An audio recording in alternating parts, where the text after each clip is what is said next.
Well, my goodness. I got my tissue in hand. I don't know about all of you. Wow. Hello, everyone, and what a beautiful day, right? Nothing like a project by my husband to bring out the sun. Let me start by thanking Addison for that magnificent introduction and for exemplifying the heart, excellence, and determination that has blossomed right here on the South Side for a very long time. I also want to send some love to everyone who made this day a reality. The construction workers, landscapers, designers, the architects, artists, chefs, our staff, our board members, our donors. Barack and I simply cannot thank you enough for the care and brilliance you poured into every square inch of this campus. I also want to recognize all of the elected officials and distinguished leaders from around the city, the state, the country, and yes, the world. Thank you for being here to celebrate with us, especially to all of my fellow formers, to Joe and Jill, George and Laura, Bill and Hillary. Thank you from the bottom of my heart for your service to our country over so many years. And for your constant friendship and support of our family. We love you guys, truly. Oh, to our daughters, Malia and Sasha, who will always be my babies. Even though we're no longer playing hide and seek on the South Lawn with Bo or hosting sleepovers in the solarium. I see a lot of some sleepover girls here. You both have grown into such brilliant and beautiful young women, making your way out there in the world.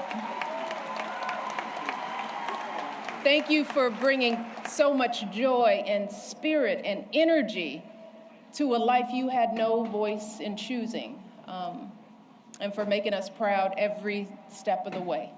Love you, babe. Oh, so please indulge me for a moment, because I'm gonna take a little time to do something that I know my husband will not do today, and that is to fully sing his praises.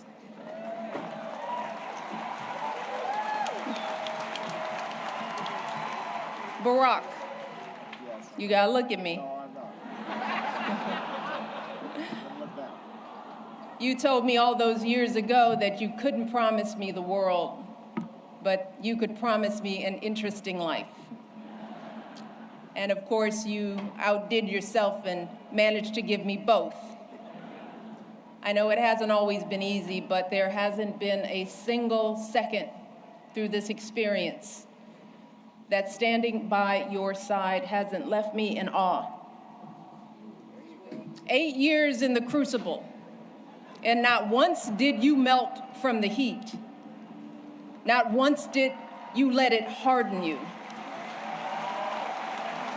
Instead, you used it to reveal your truest essence, your stubborn optimism and unflinching courage, your dazzling brilliance and unpretentious decency, your ferocious work ethic, and absolutely unshakable moral fiber.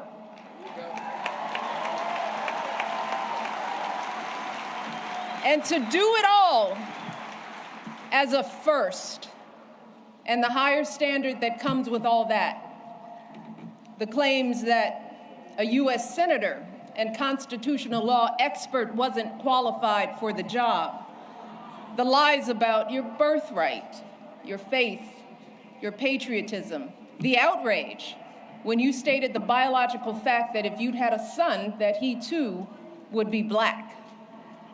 Yet, you were unflappable at every turn, always focused, always calm, always looking at the long view.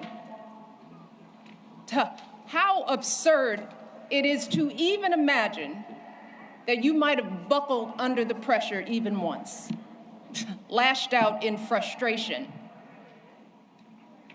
lost your temper. How absurd it is to imagine that you might have done anything but make our family and this entire country proud.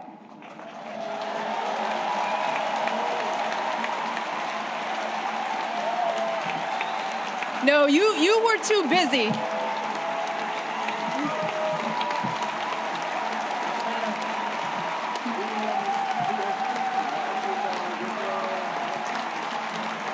I'm not done, y'all.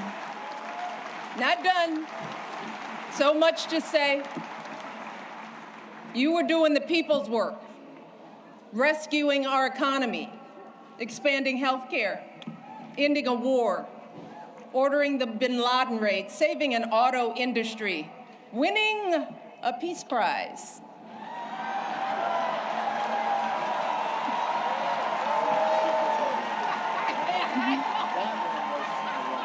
Keeping us safe from Ebola, regulating the banks, standing up for marriage equality, listening to science, and comforting an entire nation in the face of unspeakable tragedies. And you did it all with such grace and class and cool that you made the hardest job in the world look like a walk in this beautiful park.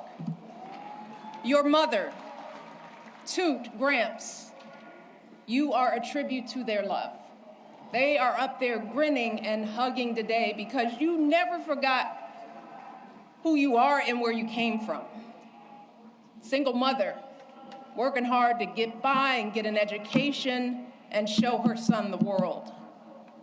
Grandparents who didn't have much, but they had the perfect recipe to nurture your flame.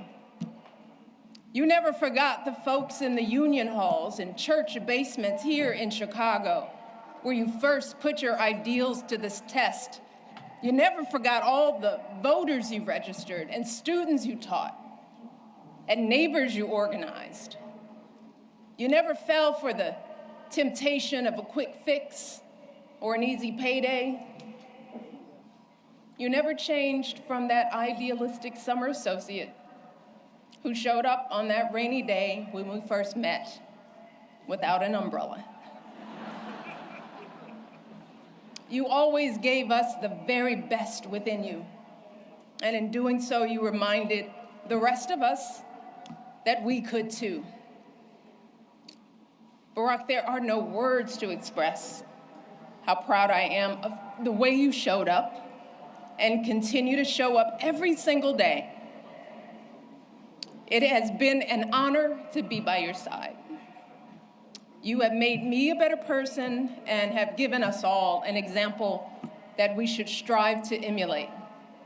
And I hope you know, there is truly no higher calling than that. All right, to all of you joining us today, our invited guests, and everyone listening and watching from afar. The Obama Presidential Center was created as a beacon of hope, a monument to our unshakable values, the ones my husband has exemplified his entire life: equality, empathy, honesty, inclusion, fairness. And especially during these anxious and divisive times, it is so important that we remember that those values are not unique to my husband. They are the same ones that your husbands and wives, your parents and children, your friends and neighbors exhibit and pass on. Every single day, millions of people in this country wake up doing their very best to live decent and purposeful lives. Yeah, we're all tested in one way or another. And there are plenty of times we all fall short. But deep down in our hearts and souls, we all know right from wrong. We know selflessness from greed, righteousness from injustice. We understand that we all rise and fall together, that every last one of us is an invaluable contributor to the greatness of America. And I'm talking about the workers living paycheck to paycheck, hoping to give their kids a better future. The teachers using their own money to take their students on field trips. The business owners struggling to meet payroll but refusing to close their doors. All those folks sweating over stoves to provide meals for their communities.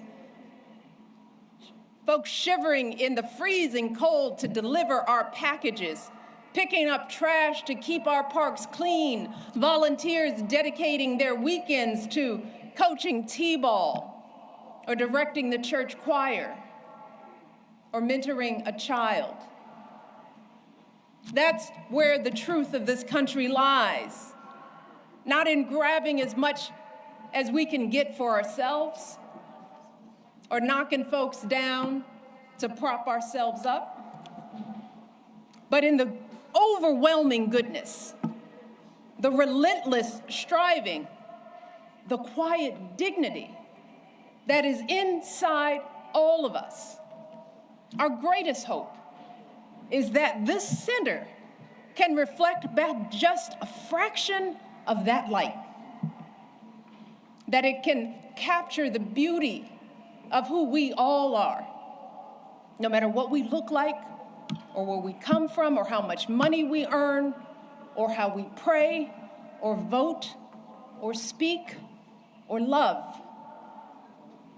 It's why during our administration, we threw open the White House doors to all sorts of folks who don't usually get to meet the president or first lady, the families pinching pennies to send their first child to college, the teenagers who know that a hot afternoon means the bullets start flying, the military spouses and children serving and sacrificing just like their loved ones in uniform, the Native kids showing us that resilience and pride can never be stolen, the 4-H'ers and FFA members with calluses on their hands from feeding livestock, the immigrants proving what it truly means to be a dreamer.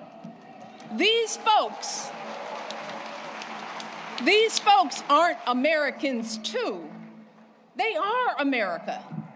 They are the beating heart of this country.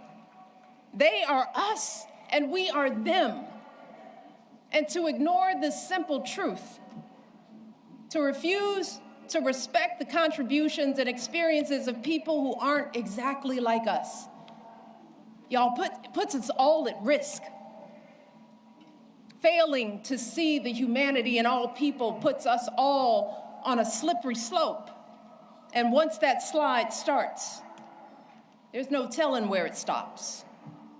A dangerous precedent that flies in the very face of our faith and of the founding promise of this democracy, that all of us are created equal, that each of us is a child of God with inerrant value. And no one, and I mean no one, has the right to sit in judgment of who's American enough.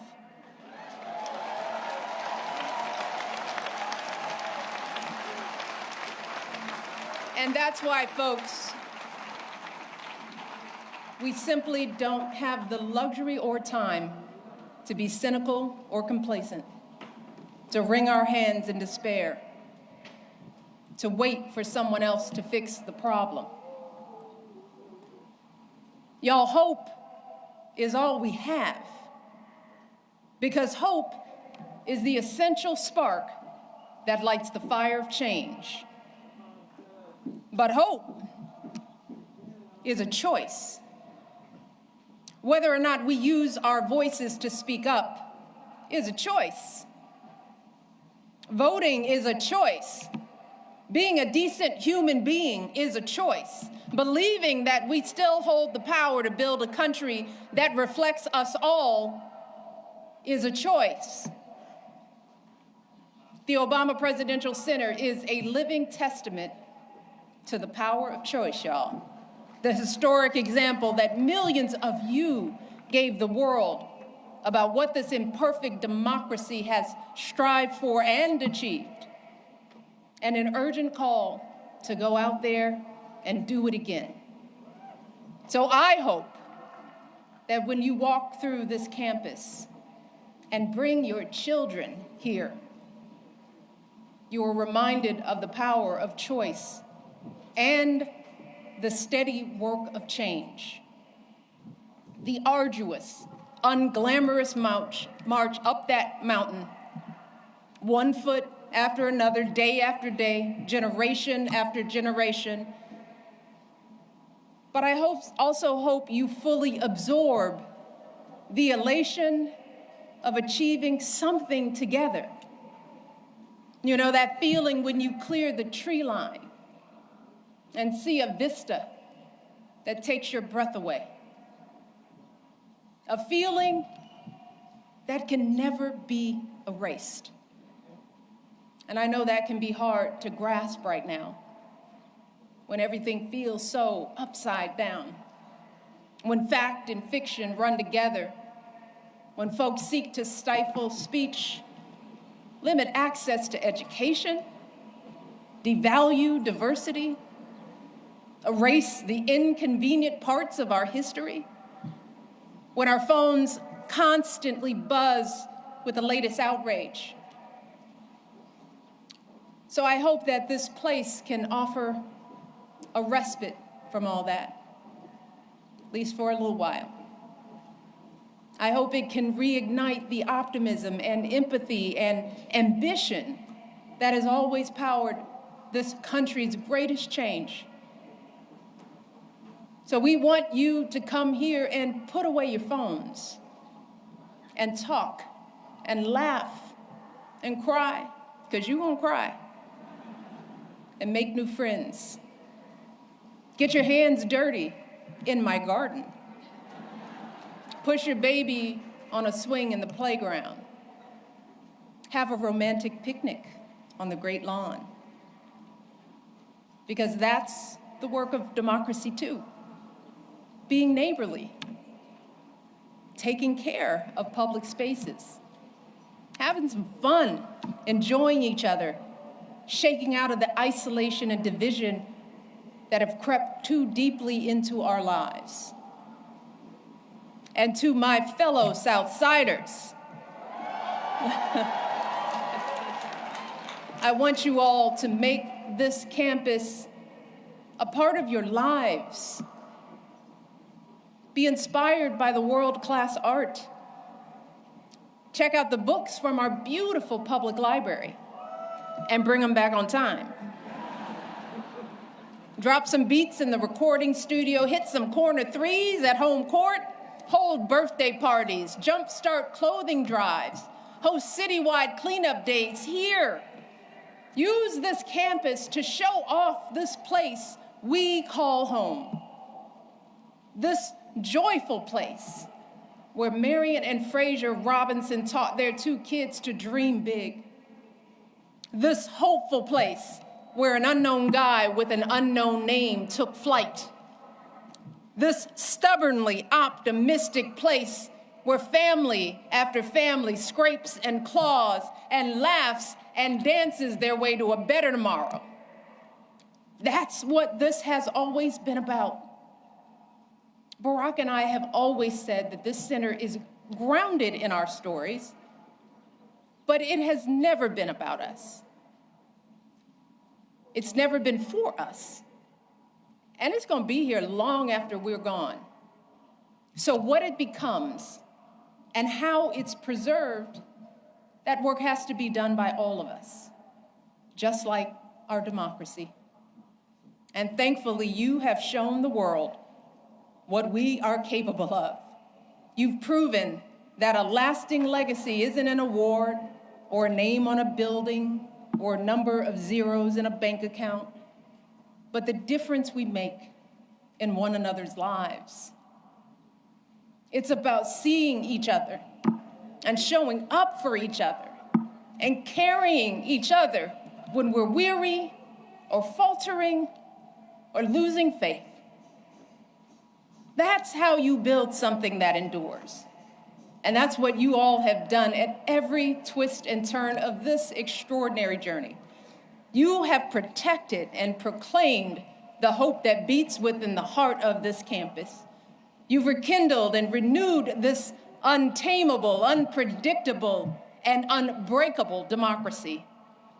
And I know that you all are going to astonish us even more in the months and years ahead, because you all have proven beyond a shadow of a doubt that when we truly see each other, when we strive to bring out the best in ourselves and one another, oh, there is no limit to how high we can go. Thank you all. I love you all. God bless you, and God bless this country we love.